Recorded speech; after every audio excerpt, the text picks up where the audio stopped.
नमस्कार। मैं आप सबसे कुछ बातें करना चाह रही थी। देखिए, काफ़ी समय से हम देख रहे हैं कि हमारे प्रवासी भाई बहन भीषण परिस्थितियों में, कड़ी धूप में, बगैर खाए पिए पैदल अपने गांव की ओर चल रहे हैं। ये लोग देश भर से आ रहे हैं, कोई गुजरात से आ रहा है। कल मैंने एक वीडियो देखा, एक लड़का जम्मू कश्मीर से चलकर सहारनपुर तक गया और उसको आगे बिहार तक जाना था। इसी तरह से आप सब ने देखा कि कई बहनें गर्भवती हैं। गर्भवती होते हुए 6 घंटे 8 घंटे कड़ी कड़ी धूप में चल रही हैं। कुछ लोग अपने बच्चों को गोद में लेके जा रहे हैं, कुछ टूटी हुई साइकिलों पर जा रहे हैं। एक और वीडियो मैंने देखा कि एक दादी दादा अपने पोती पोतों को उठाकर, इस तरह से दादाजी उनको उठाकर एक झूला सा बनाया था, उसमें उनको रख के उठाकर चल रहे थे। अब हम सबको अपनी जिम्मेदारी समझनी पड़ेगी। ये सिर्फ भारत के लोग नहीं हैं, ये भारत के वो लोग हैं जो भारत की रीढ़ की हड्डी हैं, जिन्होंने ये इमारतें बनाई जिनमें हम रह रहे हैं, जिनके खून और पसीनों से ये देश चलता है। हम सबकी जिम्मेदारी है इनके प्रति। मेरी है, आपकी है, सरकार की है, हर राजनीतिक दल की है। इसलिए मैं समझती हूँ कि ये राजनीति करने का समय नहीं है। बहुत ही स्पष्ट हूँ कि हर राजनीतिक दल अपने राजनीतिक परहेजों को दूर करते हुए सकारात्मक भाव से, सेवा भाव से लोगों की मदद में शामिल हों। तो उत्तर प्रदेश की जो कांग्रेस पार्टी है, इसी भावना को लेकर जैसे ही लॉकडाउन की अनाउंसमेंट हुई, उसके अगले दिन हमने हर ज़िले में वॉलंटियर ग्रुप बनाए, जिसको हमने कांग्रेस के सिपाही का नाम दिया। इन वॉलंटियर ग्रुप्स के ज़रिए हमने हेल्पलाइन जारी करी हर ज़िले में, और दिन रात हम खाना राशन बांटने का काम कर रहे हैं। इसके अलावा हमने साझी रसोइयाँ खोली। उसके अलावा हमने हाईवे की टास्क फोर्स बनवाए, जो हाईवे पे जो चल रहे हैं उनकी मदद के लिए है। तो तमाम ऐसे कार्य हमारे बड़े से बड़े लीडर और हमारे ग्रामीण स्तर के कार्यकर्ता, हमारे ज़िला स्तर के कार्यकर्ता अपने ही साधनों से ये काम दिन रात कर रहे हैं। और इस काम के ज़रिए हमने अब तक 67 लाख लोगों की मदद की है। उसमें से 60 लाख के करीब उत्तर प्रदेश में ही हैं, और 7 लाख लोग ऐसे हैं जो उत्तर प्रदेश के बाहर फंसे हुए थे, जिनको खाना राशन की ज़रूरत थी और जिनका वापस आने के लिए हम कोऑर्डिनेशन कर रहे हैं। हमारी एक सेंट्रल हेल्पलाइन भी है, उसके ज़रिए भी हम लगातार दिन रात कोऑर्डिनेशन करते हैं। तो हम मदद करना चाह रहे हैं। हमारी भावना शुरू से सकारात्मक रही है और सेवा का भाव हो रहा है। इसी भाव से हमने अपने सुझाव मुख्यमंत्री जी को दिए, और सकारात्मक रूप से ही दिए कि देखिए, आपको ठीक लगे तो आप ये चीज़ें कर लीजिए। जहाँ जहाँ हमें लगा कि वो कुछ अच्छा कर रहे हैं, हमने उनकी तारीफ भी की, हमने उसका स्वागत किया, उन कदमों का स्वागत भी किया। कुछ समय से हम कह रहे थे कि यूपी रोडवेज की जो बसें हैं उनको प्रवासी भाई बहनों के लिए उपलब्ध करा दीजिए, ताकि उनको जो पैदल चल रहे हैं वो बसों में बैठकर बसों में बैठकर सुरक्षित तरह से अपने घर गांव पहुंच पाए। तो हम काफ़ी समय से ये सुझाव दे रहे थे, ये मांग कर रहे थे। जब एक दिन कई हादसे हुए, कई एक्सीडेंट हुए, और हमने देखा कि यूपी की रोडवेज की जो बसें हैं वो अभी भी सक्रिय नहीं हुई हैं, तो हमने एक मुख्यमंत्री जी को एक चिट्ठी लिखी कि हम 1000 बस को उपलब्ध करेंगे। गाज़ियाबाद और नोएडा बॉर्डर पर हम इन बसों को रोक देंगे, और आप अगर अनुमति देंगे इसके संचालन के लिए, तो जो प्रवासी भाई बहन दिल्ली और एनसीआर क्षेत्र से चल रहे हैं उनको हम इन बसों में बिठाकर अपने घर तक पहुंचा देंगे। तो अगले दिन मुख्यमंत्री जी ने ये ऐलान किया कि यूपी रोडवेज की 12,000 बसें हैं, इन्हीं का इस्तेमाल होगा और आपकी बसों की ज़रूरत नहीं है।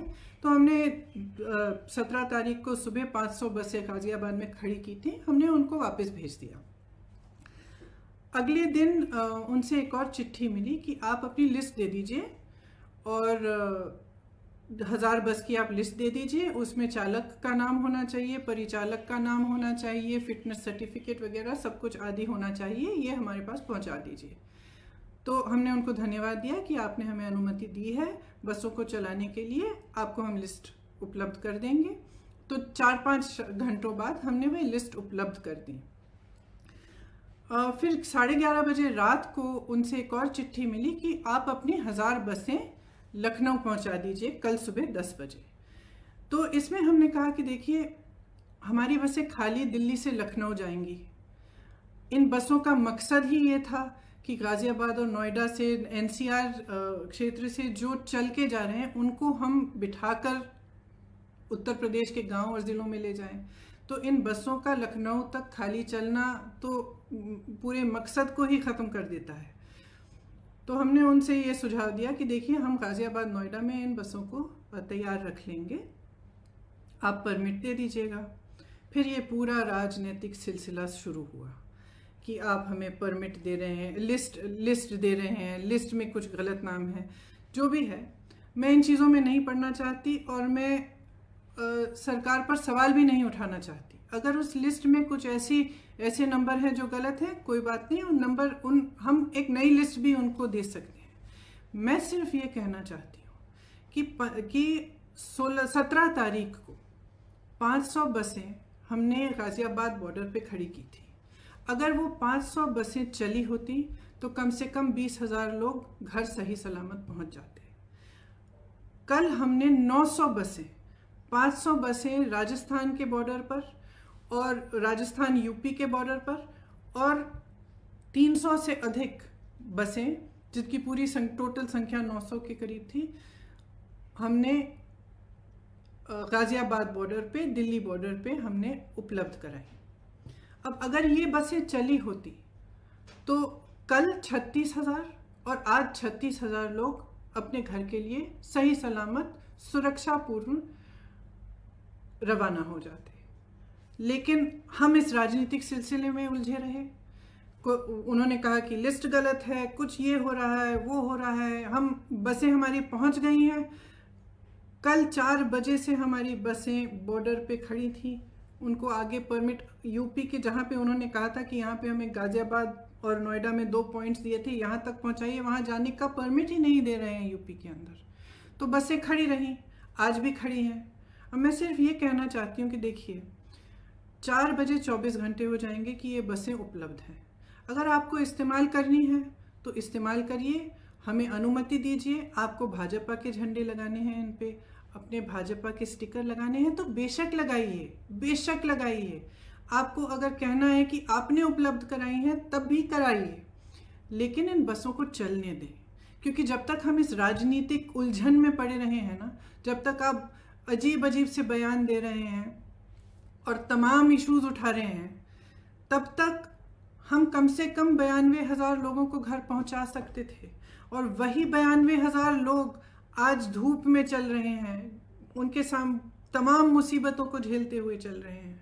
तो मैं सिर्फ मुख्यमंत्री जी से ये आग्रह करना चाहती हूँ, हमारी बसें वहाँ पे 4 बजे तक खड़ी हैं, आपको इस्तेमाल करनी है तो आप हमें परमिट दीजिए, अनुमति दीजिए कि हम उनका संचालन कर सकें। अगर आपको नहीं इस्तेमाल करनी है तो भी कोई बात नहीं, हम उनको वापस भेज देंगे। हमने 3 दिन पहले भी वापस भेज दिया था 500 बसों को, हम वापस भेज देंगे। जिस तरह से हम लोगों की मदद कर रहे हैं, जिस तरह से हमारे लोग हर ज़िले में, हर शहर में, हमारे कार्यकर्ता प्रवासी भाई बहनों के और लॉकडाउन और महामारी से जो पीड़ित लोग हैं उनकी मदद कर रहे हैं, उस तरह से हम करते रहेंगे। हमें कोई परवाह नहीं है कि आपकी बसें हैं या हमारी बसें, हम सिर्फ एक सेवा भाव से मदद करना चाह रहे थे। तो मैं कहना चाहती हूँ अपने ख़ास तौर से अपने प्रवासी भाई बहनों से जो इस संकट में हैं और जो पैदल चल के जा रहे हैं, कि कांग्रेस का एक एक कार्यकर्ता, एक एक नेता आपके साथ है। आप उत्तर प्रदेश के जिस ज़िले से, जिस शहर से गुजरेंगे, हमारे लोग आपको मिलेंगे, आपको खाना उपलब्ध करेंगे, आपके लिए पानी उपलब्ध करेंगे, आपकी कोई भी सुविधा की ज़रूरत हो वह उपलब्ध करेंगे। हमारी जो क्षमता है उससे हम पूरी तरह से आपको मदद करने की कोशिश करेंगे और हम आपके साथ इस संकट में खड़े हैं।